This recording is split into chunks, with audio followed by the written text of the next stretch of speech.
Okay. Just a few things going on today. We continue to make further progress on the President's Port Action Plan, which will lower the cost of goods for American families by strengthening supply chains and modernizing port operations. And today I wanted to highlight that the Department of Transportation awarded $12.6 million in grants to 9 marine highway projects across the country in Delaware, Hawaii, Indiana, Kentucky, Louisiana, North Carolina, New York, New Jersey, Tennessee, Texas, and Virginia. These investments through the America's Marine Highway Program will help us move more goods more quickly and more efficiently and help our agricultural exports get goods to market. The announcement follows the successful first step of the Port Action Plan, which provided the Port of Savannah $8 million to set up container yards in Georgia and North Carolina, freeing up dock space and speeding up the flow of goods in and out of the port. 3 container sites are already in operation in Savannah, Statesboro, and Atlanta, and are already supporting Georgia businesses such as Home Depot, Carter, and agricultural exporters. And one more piece of good news for shipping costs. New data today confirms the cost of shipping a container between Asia and the West Coast is more than 25% lower than it was 3 months ago. So about $6,000, I was not a math major, $6,000 lower than it was 3 months ago, as this chart shows you. And that's important for the American people to understand and know, because if the cost of shipping a container is less expensive, it means that more goods can be shipped, that there should be more on the shelves stocked, and that the cost of goods also will come down. We've seen that play out, but this is definitely a positive sign. Also wanted to give you a bit of a sense of the week ahead. We'll have more to come in the coming days, I promise, but I can confirm for you that on Thursday, the President will award the Medal of Honor to 3 Army soldiers for acts of gallantry and intrepidity above and beyond the call of duty. And their stories are so amazing. I just wanted to take a brief moment to highlight a couple of them. Sergeant First Class Alwyn Cash will receive the Medal of Honor posthumously for his service as a platoon sergeant in Iraq on October 17, 2005. Cash was conducting a nighttime mounted patrol when the Bradley fighting vehicle he was in charge of was attacked by enemy small arms fire. An improvised explosive device disabled the vehicle, causing it to become engulfed in flames. After extracting himself, he set about extracting the driver and his peers trapped in the troop compartment. Despite the severe 2nd and 3rd degree burns covering the majority of his body, he repeatedly entered the burning building to retrieve his fellow soldiers. He selflessly refused evacuation until all of the other wounded soldiers were evacuated. His heroic actions at the cost of his life saved the lives of his teammates. Also being awarded a Medal of Honor is Sergeant First Class Christopher Solis, who will receive the Medal of Honor also posthumously for service as the leader of the Special Operations Unit in Afghanistan on July 12, 2018. Sergeant Solis led an operation to clear an area of enemy forces. When a large enemy force attacked, Sergeant First Class Solis voluntarily exposed himself to intense enemy fire multiple times to retrieve and employ a heavy weapon system, direct and lead a medical evacuation via helicopter, and act as a physical shield for his team, the aircraft and its crew. After being hit by enemy fire, he motioned to the aircraft to depart rather than remain to load him. His selfless actions saved the life of the evacuated partnered force member and almost certainly prevented further casualties. He died of the wounds he received in combat. And finally, Major Sergeant Earl Plumley will receive the Medal of Honor for his service as a weapons sergeant in Afghanistan on August 28, 2013. Then Staff Sergeant Plumley responded to a complex enemy attack when a massive explosion tore a 60-foot breach in the base's perimeter wall, and 10 insurgents wearing suicide vests poured through. Staff Sergeant Plumley and 5 Special Operations members mounted 2 vehicles and raced toward the site of the detonation. Without cover and with complete disregard for his own safety, Staff Sergeant Plumley repeatedly advanced on the enemy force, engaging multiple insurgents with only his pistol, killing 2 insurgents and engaging combatants at close range, including an insurgent whose suicide vest exploded a mere 7 meters from his position. Undeterred, he joined a small group of American and Polish soldiers who moved to counterattack the infiltrators and carried a wounded soldier to safety. So the president looks forward to honoring two of those individuals posthumously and one on next Thursday when he awards the Medal of Honor. With that, Colleen, why don't you kick us off? Okay, thanks, Jen. I wanted to ask two questions. One is, can you talk a little bit about the White House outreach to Senator Manchin and other senators on the Build Back Better Act in relation to the recent CPI index reports today? And then the second question is, I wondered what else the White House can do or should be doing with regards to women's reproductive rights, given everything that's happening. Specifically today, there was a ruling out of Texas that keeps the restrictions intact while the lawsuits play out. So I just wondered what else, aside from the codification of Roe in Congress, can and should the administration be doing? Absolutely. Well, let me take the first one first. Let me first say that as it relates to the CPI, or the Consumer Price Index data this morning, let me start with the data. The data was taken in November.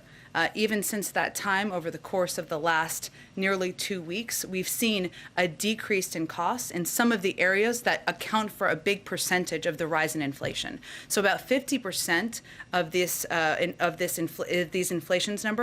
inflation numbers, is attributed to the rising gas prices and the rising car prices. On gas prices, and we had a chart, maybe they'll pull it up again, that Brian Deese, our NEC director, talked about just yesterday. What we've seen in recent days are gas prices are coming down from their peak, and this obviously is not captured in the data, since the data was through the course of November. So in 20 states, gas is below their 20-year average in real terms, and natural gas is down 25% from its November average.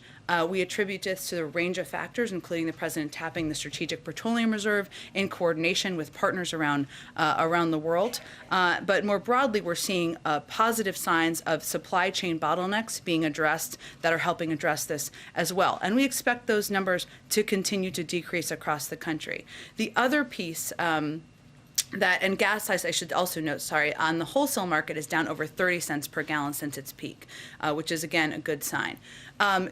The other piece, as we're seeing as it relates to cars, is wholesale car prices are down as well. Or used car prices are down as well. So when car dealers are purchasing cars, they are at a lower cost than they were before for a range of reasons, including the availability of chips, because we've helped solve some issues in the supply chain. That means that as we look to the first quarter of next year, or the first couple of months of next year, those car prices are going to keep coming down. One other third note, let me just note, in the data, one of course, the factors as it relates to costs that consumers are experiencing, the American people are experiencing, is, of course, the cost of food when you go to the grocery store. 25% of that, our economists or economic experts estimate, is related to meat prices. You go, you buy a pound of burger, you buy a poultry, whatever it may be. And our assessment here, and we've taken steps as it relates to our competition agenda, is that dominant corporations in these industries are taking advantage of their market power to raise prices while increasing their own profit margins. Meat prices are a very good example of that, something we're working to crack down on. And just to give you a sense, gross profit margins for big meat processors are up 50%, and net margins are up over 300%. That should not be the case. That is not all attributed to supply chain issues, et cetera. So I just wanted to dig into some of the data things there first, but I will note as it relates to how we have these conversations now with this data out, our argument is that this makes passing Build Back Better even more imperative, even more important, because what Build Back Better will do is it will start cutting costs early next year, including for childcare costs, cutting them in half in 2022, making preschool free for many families starting in 2022, saving families the $8,600 a typical family currently spends on preschool, leading to the construction of additional housing units starting in 2022. These are all areas, the way people, and the president just talked about this too, experience inflation, as you all know, is not through the data or graphs, as much as we love graphs in here, but it's about the costs on their family budgets. And so that's why in our view, and the president's view, the argument is even stronger to get it done now. the last thing I would note on this, and then I'll get to the other question you had, is that the president just noted, and I don't know if you saw, that he would be speaking with Senator Manchin early next week. Obviously, we're in touch at a staff level, but I will leave it, of course, to Senator Manchin to speak to that further. As it relates to the question about the Supreme Court ruling this morning, one, the president has obviously been at former Senator Dole's funeral for the majority of the day, but we will be issuing a statement in his name. We naturally wanted him to see and review and edit first, so you will all be getting that shortly. But let me just note that the president is very concerned by the Supreme Court's decision allowing SB 8 to remain in effect, given the consequences the law has for women in Texas and around the country and for the rule of law. I know you noted this, but I would just like to reiterate that the president is deeply committed to the constitutional right recognized in Roe v. Wade, and he has argued and advocated in the past for codifying Roe through passing the Women's Health Protection Act. And the ruling this morning is a reminder of how much these rights are at risk. And how women across the country who have now, in Texas especially, it's been 101 days since this was put in place, 101 days, where their health, their access to what has been law of the land for many decades now has been questioned and put and challenged. And so this is just a reiteration of how much, a reinforcement, I should say, of how important it is to codify Roe and move forward with the Women's Health Protection Act. And he's certainly hopeful that they will move forward with that. It's already passed the House, so in the Senate. I would note in terms of additional administration actions, HHS announced a department-wide response to protect patients and providers in response to Texas Law SB 8. These actions include, and they will continue to be built upon in coordination with the Gender Policy Council here, issuing Title 10 grant support for health service providers, with Title 10 grantees receiving significant funding to support expansion of family planning services, as well as plan to expand access to emergency contraception and family planning services to any eligible applicant. These are steps that have already been underway, but we will continue to explore what more can be done. All right, go ahead, Jeff. Jen, what are the next steps in the U.S. process to extradite Julian Assange after the latest UK court decision? Well, this is really a case it's an ongoing criminal case, so I'd refer you to the Department of Justice and their statement.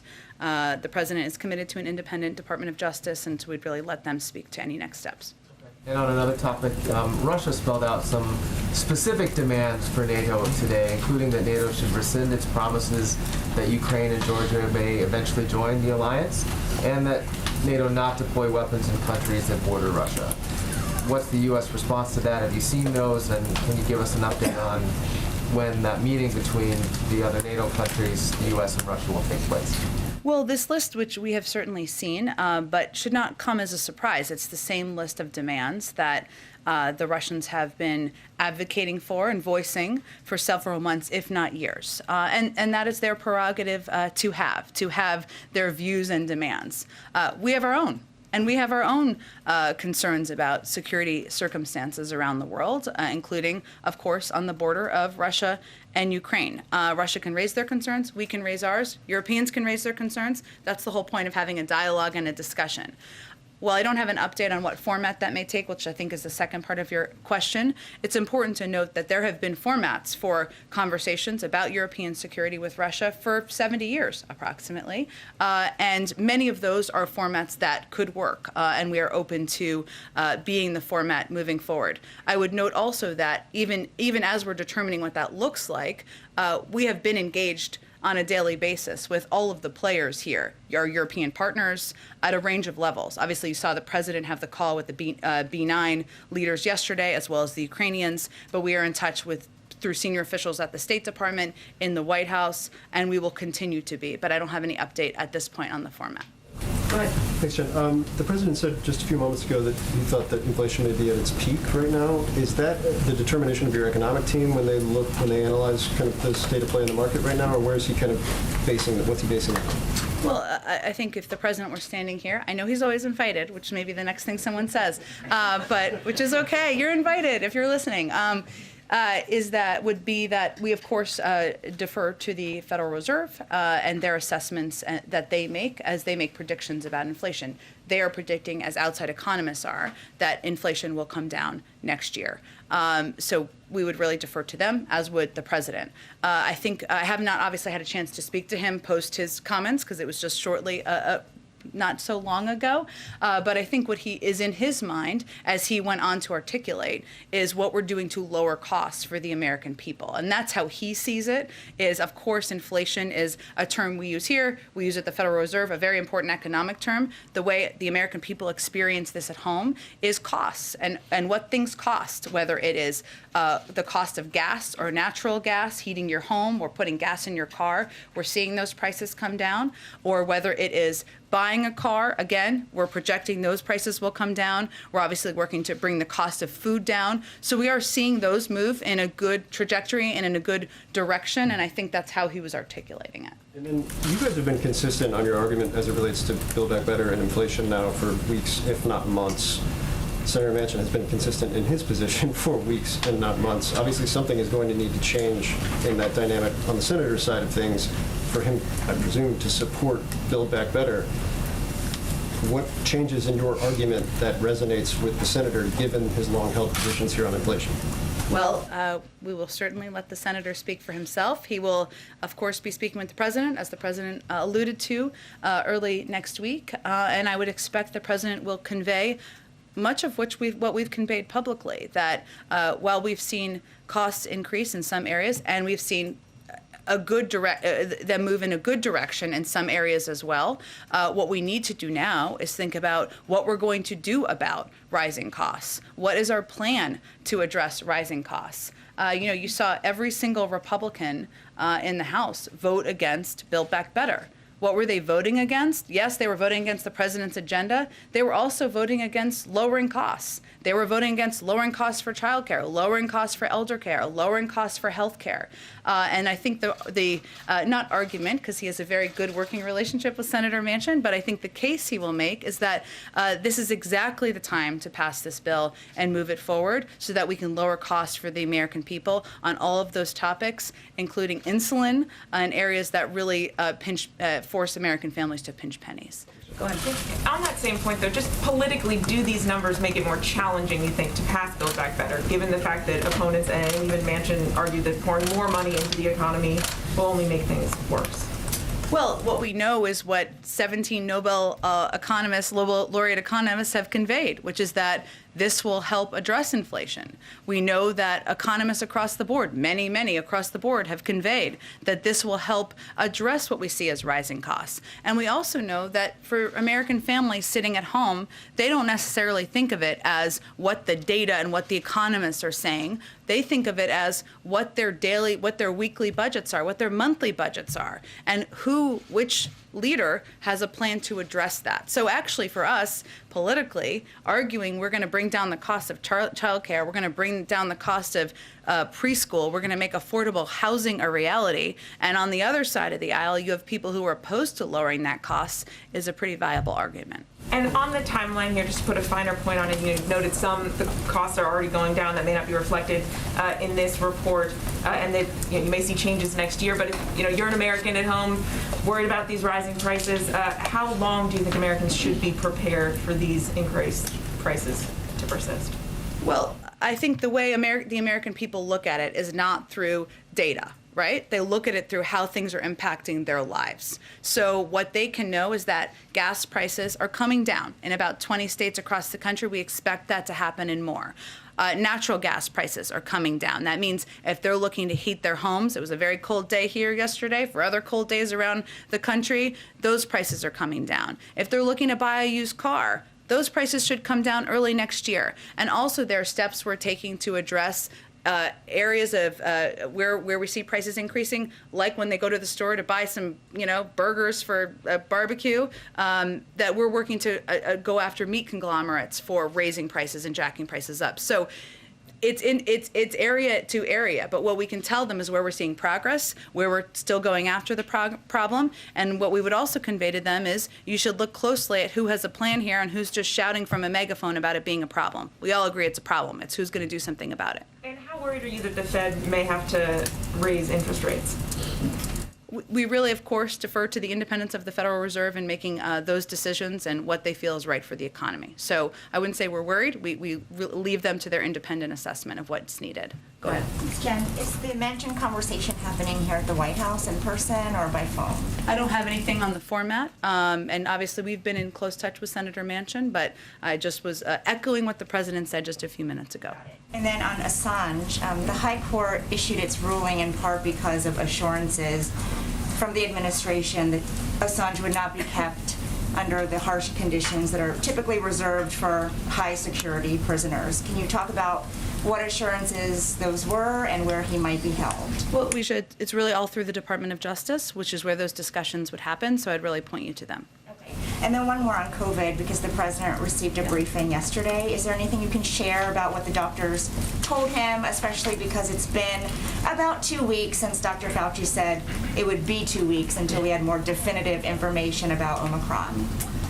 Well, he said it would be 2 weeks, a few weeks. Obviously, we want to wait until there's an assessment that the doctors feel comfortable and confident in providing to the American people. I don't have an update for you here today, but as soon as they have an assessment to make, they will make it. There's also a briefing this afternoon with the COVID team as well. Thank you. Go ahead. Thanks, Jen.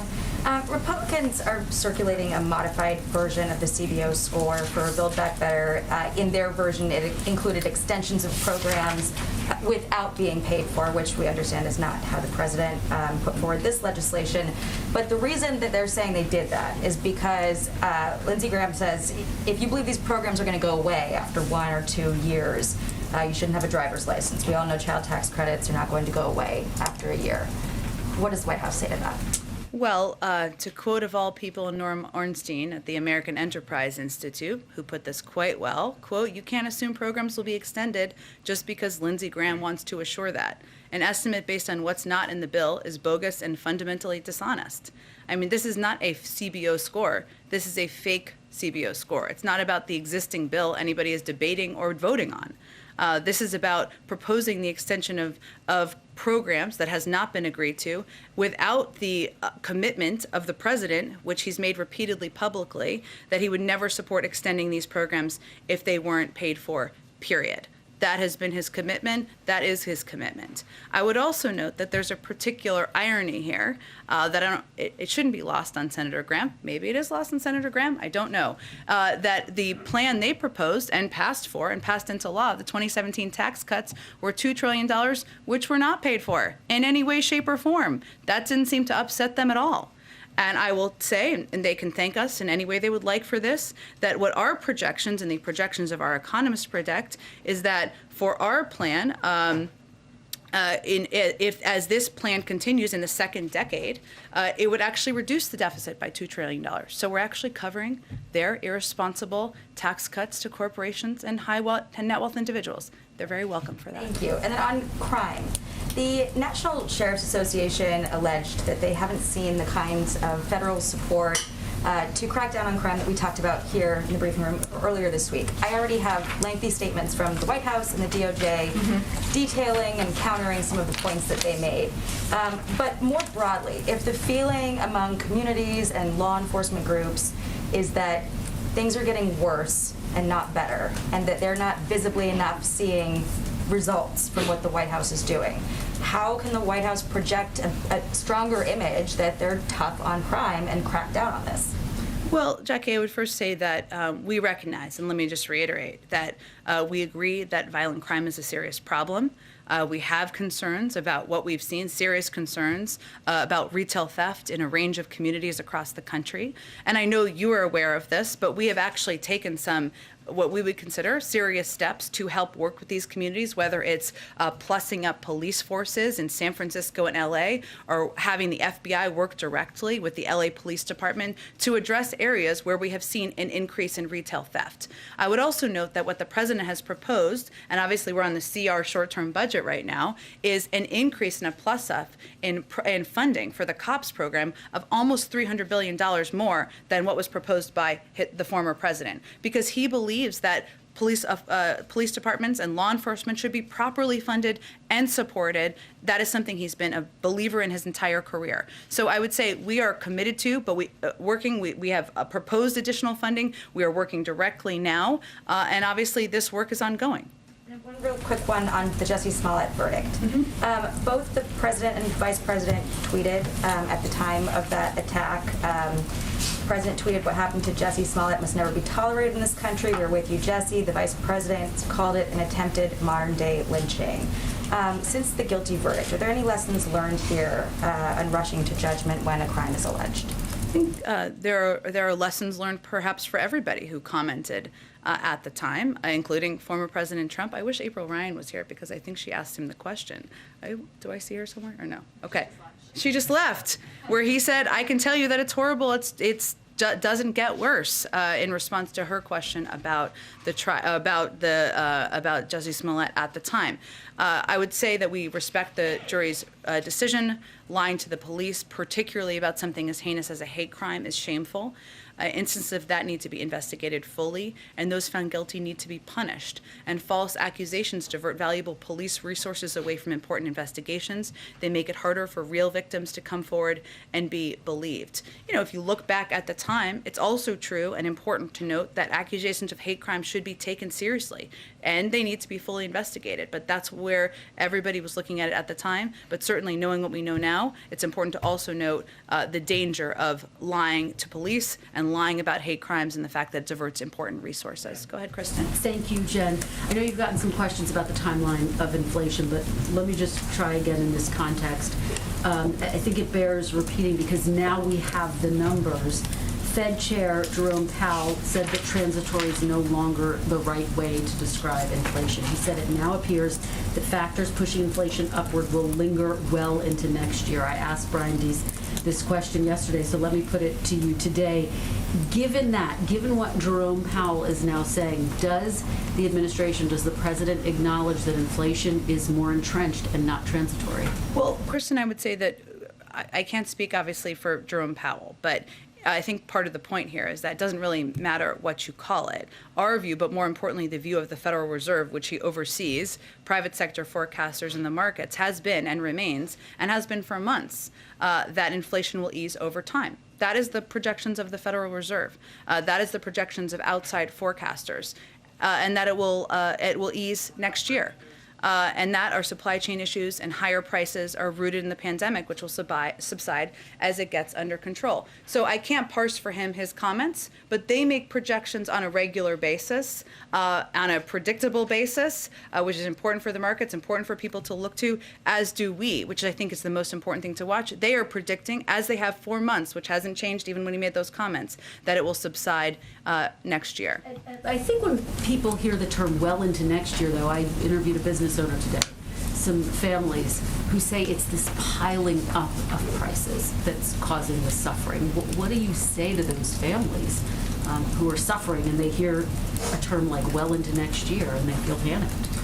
I would say that we take the rise in prices and that impacts individual families, small businesses, anyone across this country incredibly seriously, Kristen. And that's why it's so important to note and to detail, as I did at the beginning, but I can highlight a little bit more, what the president is doing and what this administration is doing to lower prices. And that includes using every lever at our disposal to lower gas prices, something that's impacting people across this country. We've seen some progress. 20 states across the country, we've seen it go down. We expect that to increase. Another key driver in these inflation numbers is the price of cars. We're seeing wholesale car prices come down. That means when families go to a lot to buy a used car, first quarter of next year, the prices will be lower. And we're also using tools at the president's disposal to go after meat conglomerates, where we're seeing when people go to the grocery store and a pound of meat is more expensive than it should be. We agree. That's less related to supply chain issues. A lot of that's related to the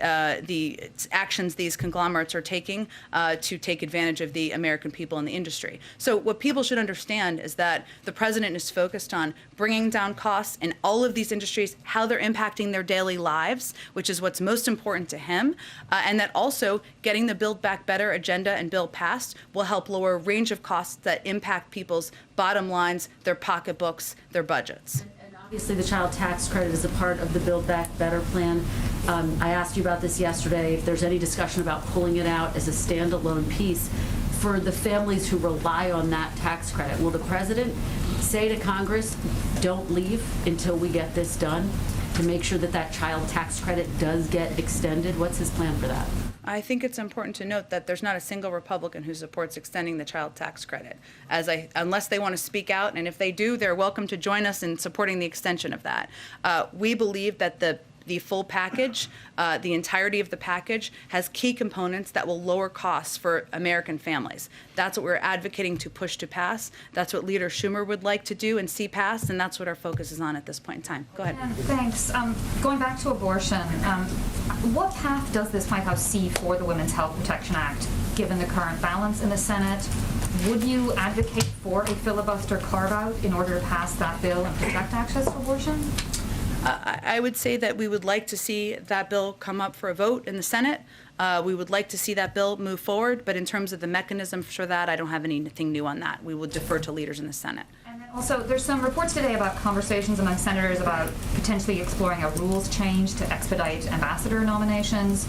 Is the White House involved in this conversation at all? And how worried are you about a scenario where tensions are escalating at the border of Ukraine and you don't have ambassadors in some of these key European cities? We're deeply worried about it. It is true. Let me first state, having worked at the State Department for a few years, that we have a very talented foreign service team and officials around the country, around the world, and career officials that are around the world.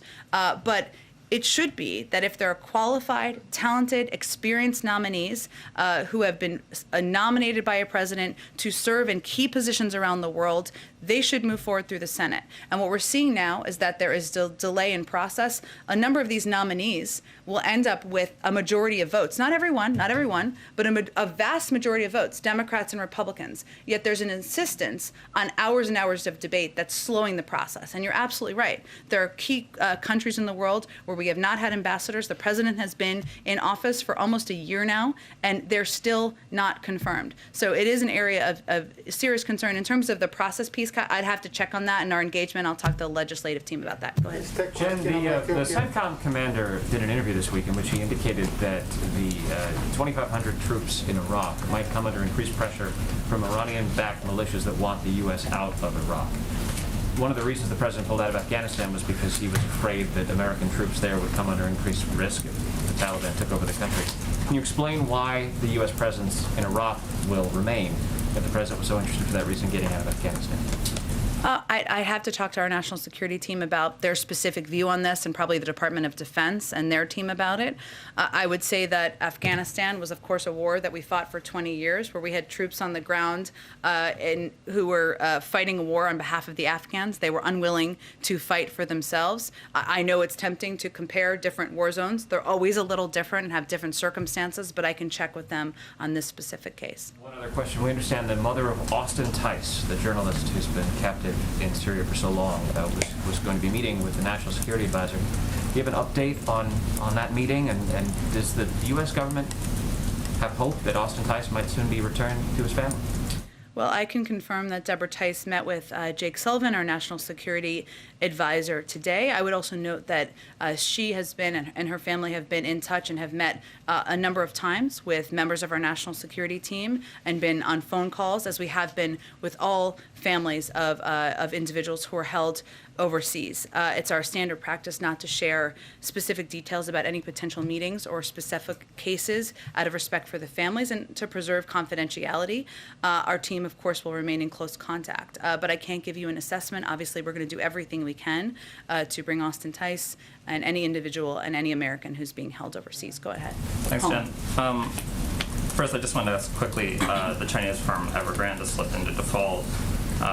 You were asked about this a couple months ago and said that the U.S. was monitoring, but now that it's actually happened, I'm wondering sort of what the level of concern is and if the administration of the White House is undertaking any action in response.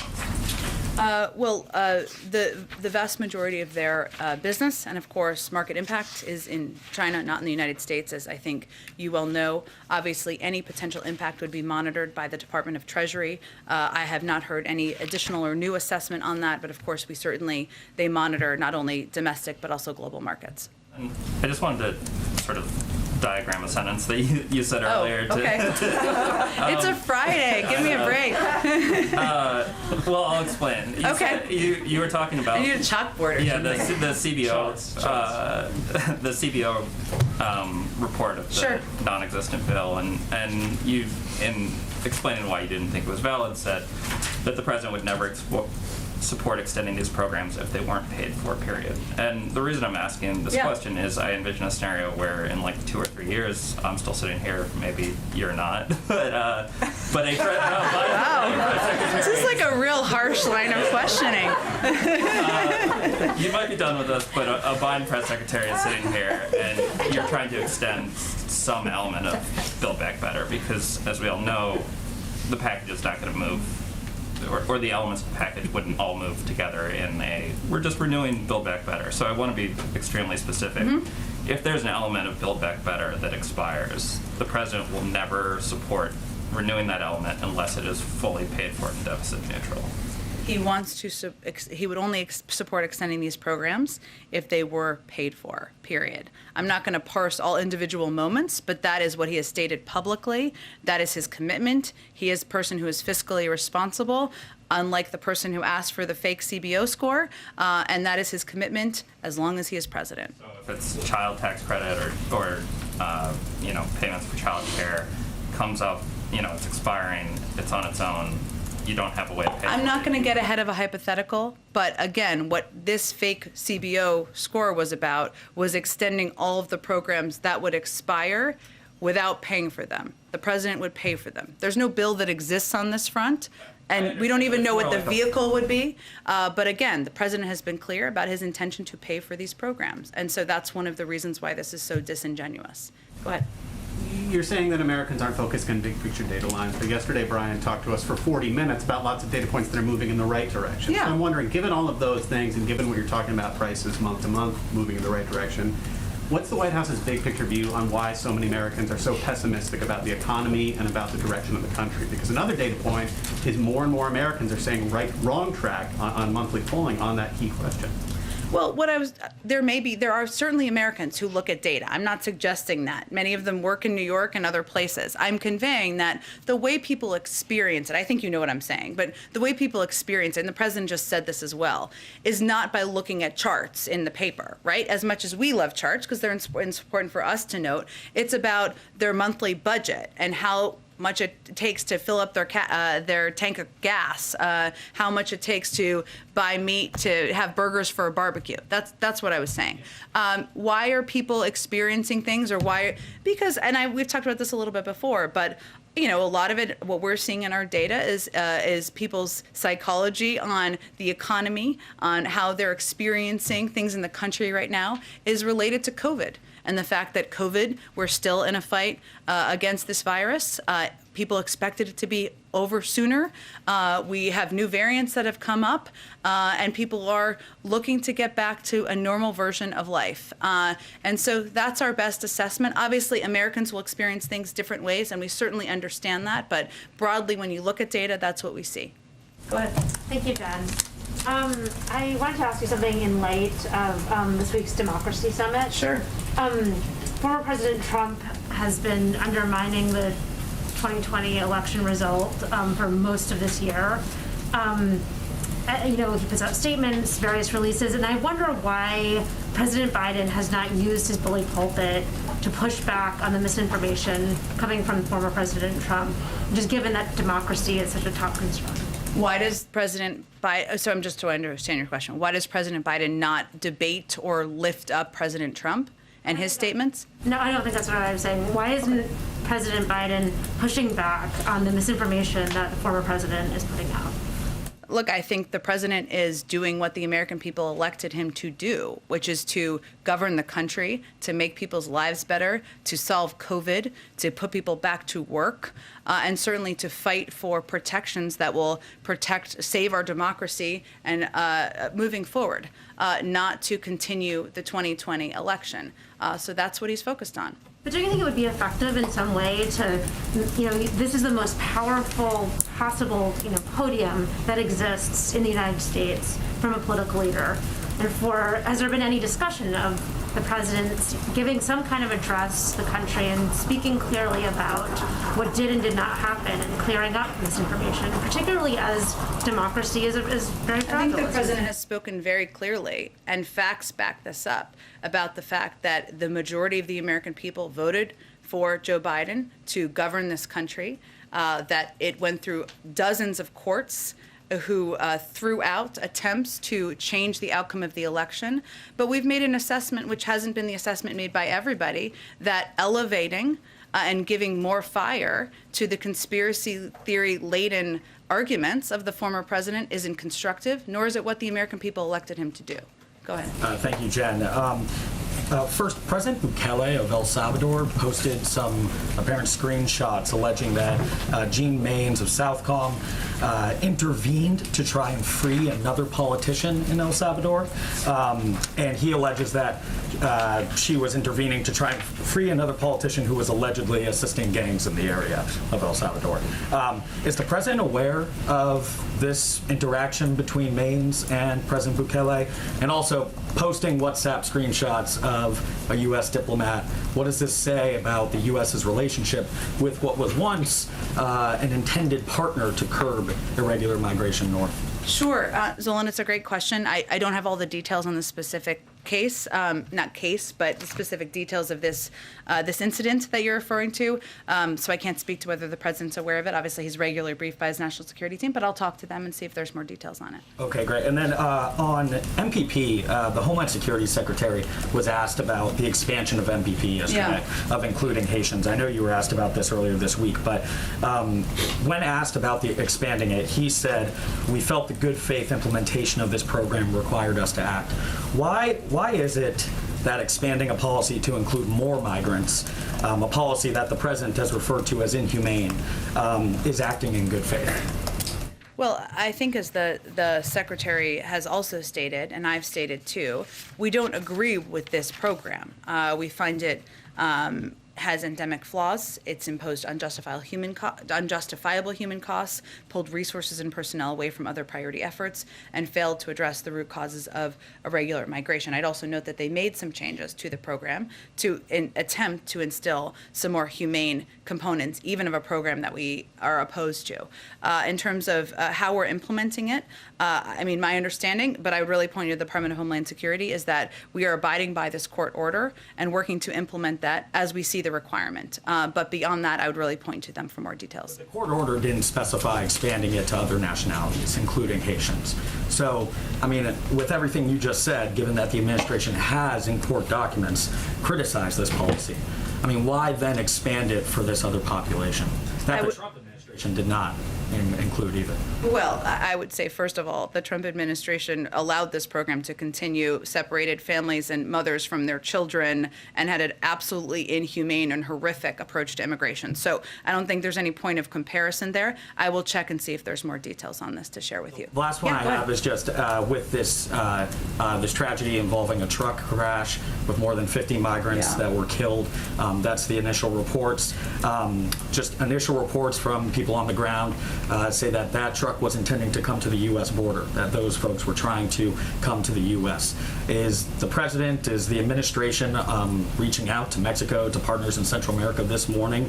Does this cause for a certain reevaluation of the strategy to deter migration north? It would really come through the Department of Homeland Security, that kind of outreach. So I would point you to them for any more detail about a connection with the Mexican government. Or the vice president at this point? I can check and see, but I suspect that conversation would first happen through the Department of Homeland Security.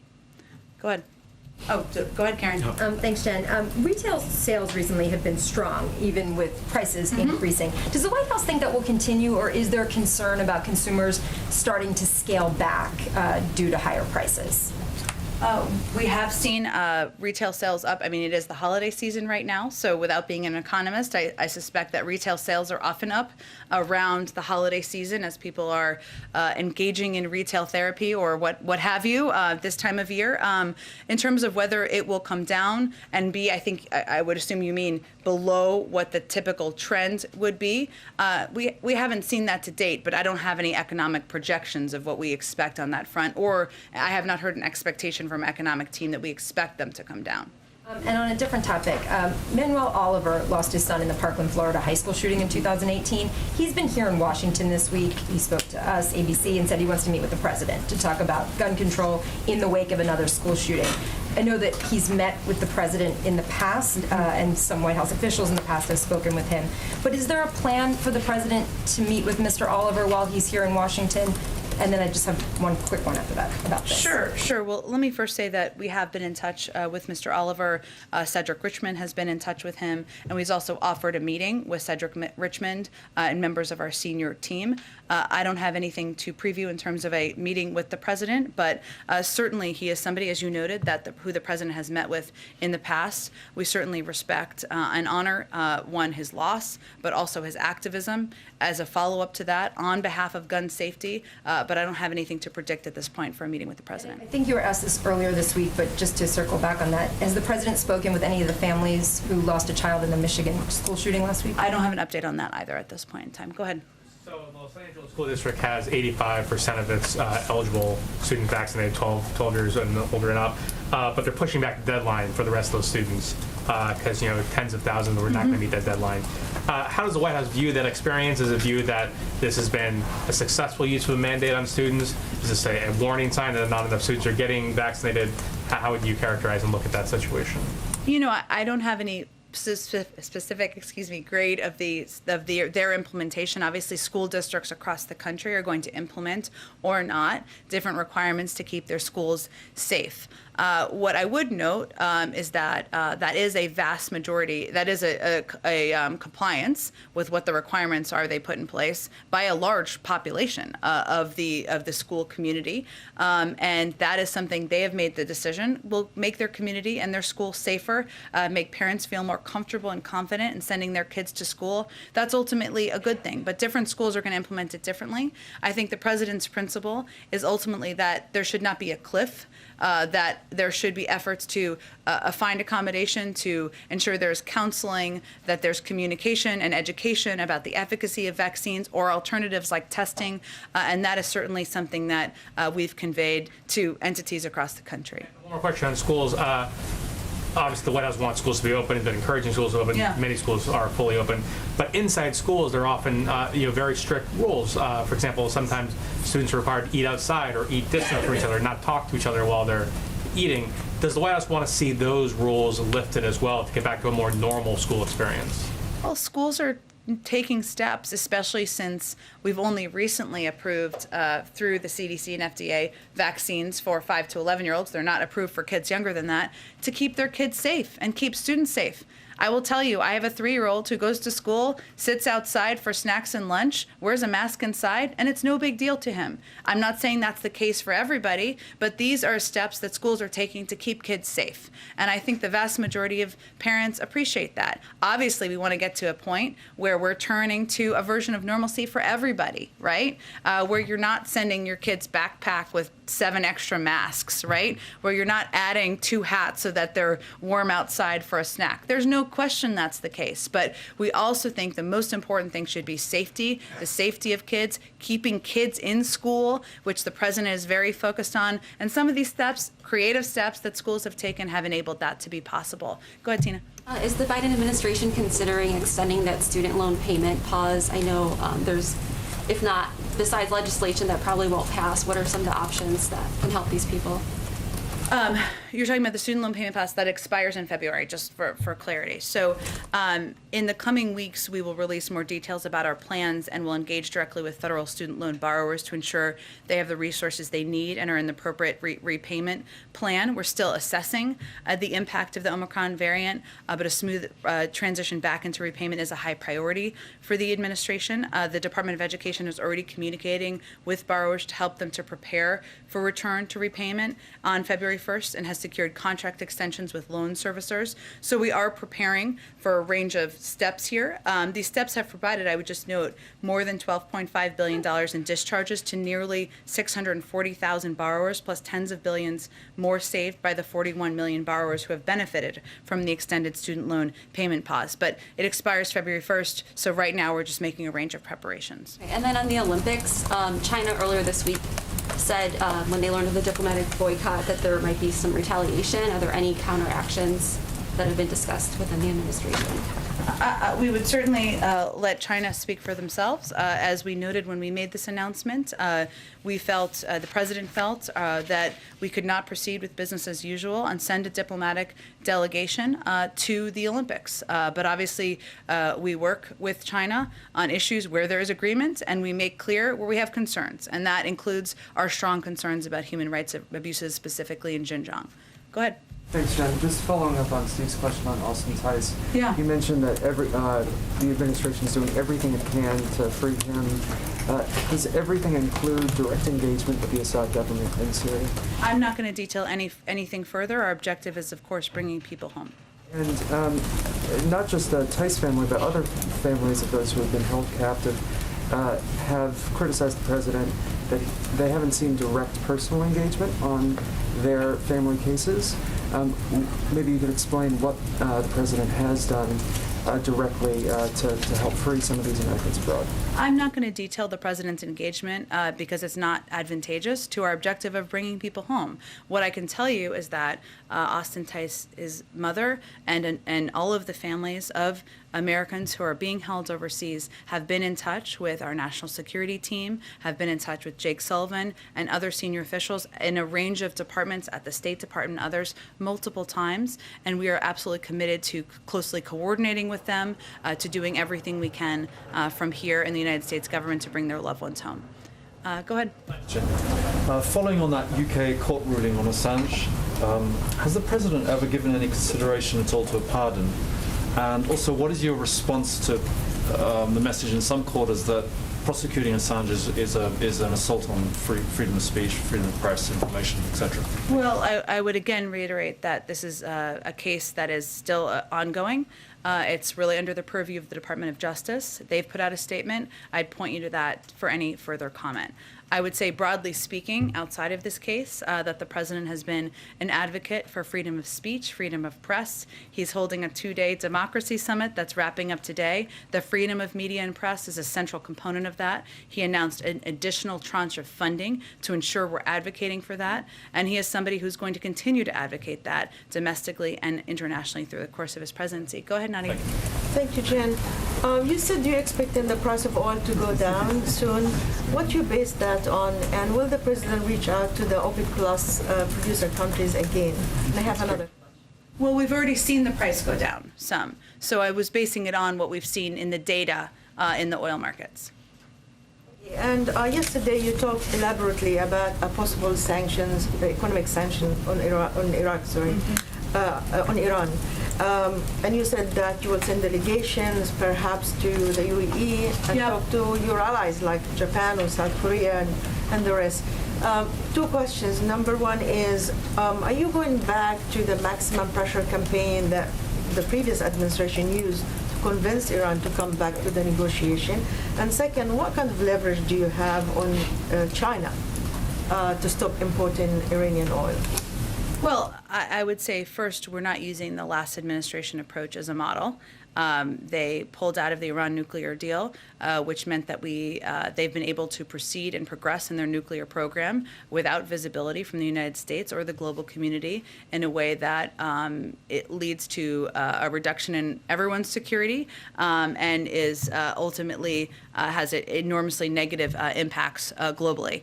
As it relates to what our leverage is on China, China was a constructive member of the P5+1, has continued to be, and obviously there are certain restrictions and requirements everybody would have to implement in order for this to move forward. That's all part of the negotiations. I don't think anyone wants to see Iran acquire a nuclear weapon. I'm not sure if you would call that leverage as much as something that is important to the security of the global community.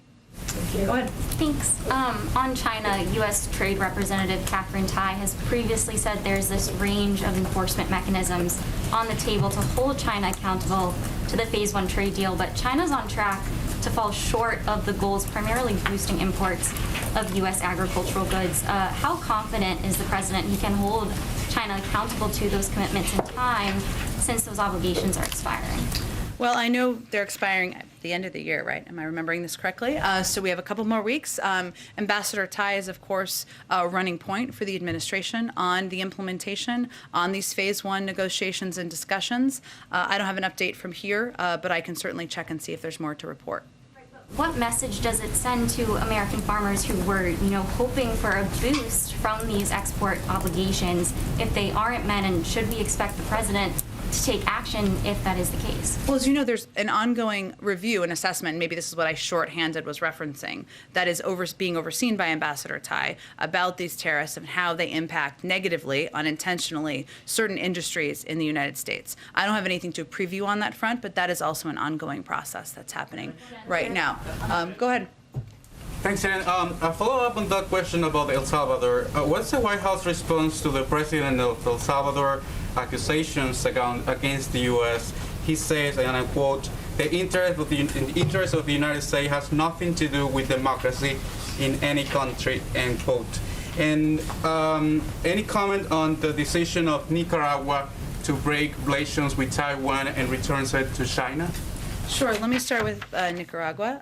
The decision deprives Nicaragua's people of a reliable and democratic partner in Taiwan. Taiwan is a like-minded democratic partner, a steadfast partner, and friend to countries throughout the region. We encourage all countries that care about democratic institutions, transparency, the rule of law, and promoting economic prosperity for their citizens to expand engagement with Taiwan. We refer you to the State Department for anything further, but I would note that they put out an extensive statement on that. Go ahead. On the question of El Salvador, before the president of El Salvador saying that the U.S. government has nothing to do with democracy in any country.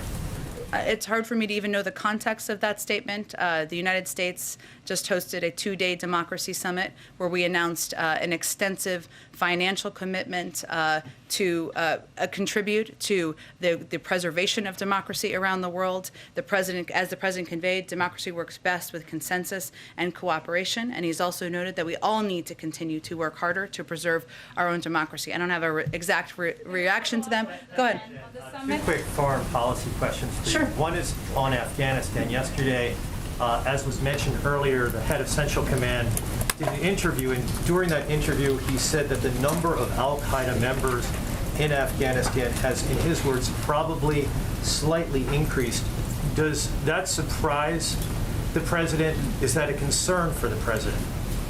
Well, I would say first that President Biden made clear from the start of the Afghanistan withdrawal process that it's critical for us to retain our over-the-horizon with counterterrorism abilities, our abilities to prevent, detect, and disrupt terrorism threats without having a permanent military presence on the ground that could be a target. And that is something he is committed to ensuring our national security team is working to ensure we have the capabilities, working with partner countries in the region who share that concern, who do not want terrorism to have a birthplace or rebirth place in the region. And we have also been clear that we will not allow terrorists to threaten the homeland from Afghanistan, and we will hold the Taliban accountable. I know we obviously do regular assessments for from our intelligence team on this, from the CIA director, from our director of the National Intelligence Agency. I'd really point you to them on their assessments, but the president takes his commitment to ensuring they do not rebuild, they do not gather, and they do not pose a threat to the homeland quite seriously. On Russia, just a few days after President Biden's conversation with President Putin, is it fair to say that the ball is now in President Putin's court, in the sense that the next step is up to him as to whether or not he pulls back its troops from the Russian-Ukrainian border or he moves into Ukraine? What's your assessment there? Is that a fair, accurate assessment?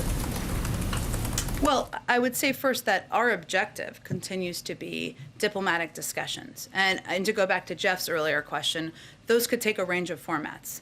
There's decades of precedent on this, and a lot of formats that exist where those could continue, and those could, and that is really our objective and our focus. Those would not, of course, involve just the Russians. Our overarching approach here is that we're not going to have conversations without the key players involved, whether that is conversations about Ukraine without Ukraine or conversations about NATO without NATO. Those are our principles. So that's really what our focus is on at this point. Obviously, all of this effort effort, diplomatic effort to date, coordination with our European partners, the president's very direct conversation with President Putin was meant to convey very clearly that if he were to choose to invade, there would be severe and significant economic consequences. Obviously, he is the one who has control over the military troops of Russia, not other countries. But certainly our effort and our focus is to have those diplomatic discussions and have the ball move forward through that channel. I think I'm going to have to wrap it up here in just a moment.